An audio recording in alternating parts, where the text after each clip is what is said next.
তৃণমূল নেতার বাড়িতে বাংলাদেশি নেতার বাড়ি থেকে আটক অনুপ্রবেশকারী বাংলাদেশিকে ধরে পুলিশের হাতে তুলে দিলেন স্থানীয়রাই। হিঙ্গলগঞ্জের ঘটনা আরো একবার আপনাদের জানাই, তৃণমূল নেতার বাড়িতে বাংলাদেশি নেতার বাড়ি থেকে আটক অনুপ্রবেশকারী বাংলাদেশিকে ধরে পুলিশের হাতে তুলে দিলেন স্থানীয়রাই।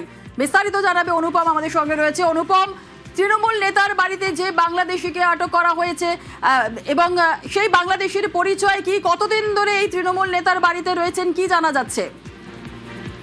হ্যাঁ দেখো, এই যে বাংলাদেশে গ্রেপ্তার হয়েছে তার নাম শহীদুল গাজী। তার বাড়ি বাংলাদেশের সাতক্ষীরা। গত 3 বছর আগে সে বাংলাদেশের ভারত বাংলাদেশের যে সীমান্ত, সেই সীমান্ত পার হয়ে হিঙ্গলগঞ্জের ওপর দিয়ে রাজ্যেরই এক জায়গায় গিয়ে সে পরিযায়ী শ্রমিকের কাজ করছিল এবং তারপরে এই হিঙ্গলগঞ্জের সান্ডেলবিলের যে উপপ্রধান জয়নাল আবেদিন, সে তার সঙ্গে যোগাযোগ করলে শহীদুল গাজীকে সে তার নিজের বাড়িতে নিয়ে আসে এবং তার জয়নাল আবেদিনের বাবা তার নিজের বাবার পরিচয় দিয়ে এই শহীদুল গাজীকে এখানকার ভোটার কার্ড, আধার কার্ড সব তৈরি করে দেয় এবং নিজের যে মাছের ভেরি সেখানে কাজ দেয় এবং সেখানে সে আত্মগোপন করে ছিল এবং গ্রামের মানুষ জানতে পেরে গতকাল রাতে এই শহীদুল গাজীকে ধরে নিয়ে আসে এবং এলাকার মানুষ পুলিশকে খবর দেয় এবং পুলিশের হাতে তুলে দেয়।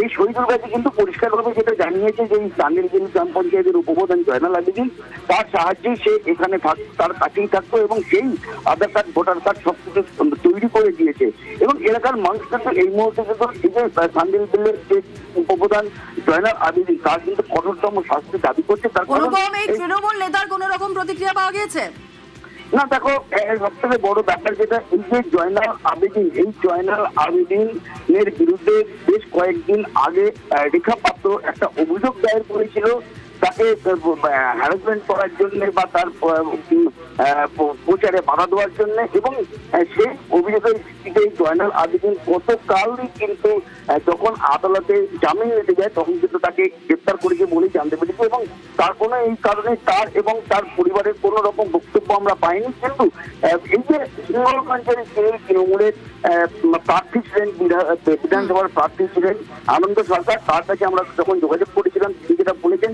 যে আমি এইভাবে কিছু বলতে পারবো না, আমার সবকিছু ছেলে বলতে হবে, এইরকম বলেই কিন্তু তিনি জেনেছেন।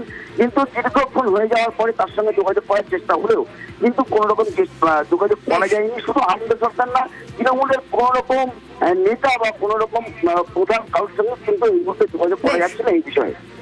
একেবারে ধন্যবাদ অনুপম।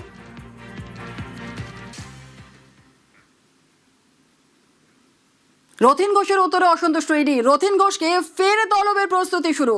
পুরনিয়োগ দুর্নীতি মামলায় প্রাক্তন মন্ত্রীকে জিজ্ঞাসাবাদ। গতকাল প্রাক্তন খাদ্যমন্ত্রীকে ম্যারাথন জিজ্ঞাসাবাদ এবং তার উত্তরে সন্তুষ্ট নয় ইডি। রথীন ঘোষের উত্তরে অসন্তুষ্ট ইডি, রথীন ঘোষকে ফের তলবের প্রস্তুতি শুরু।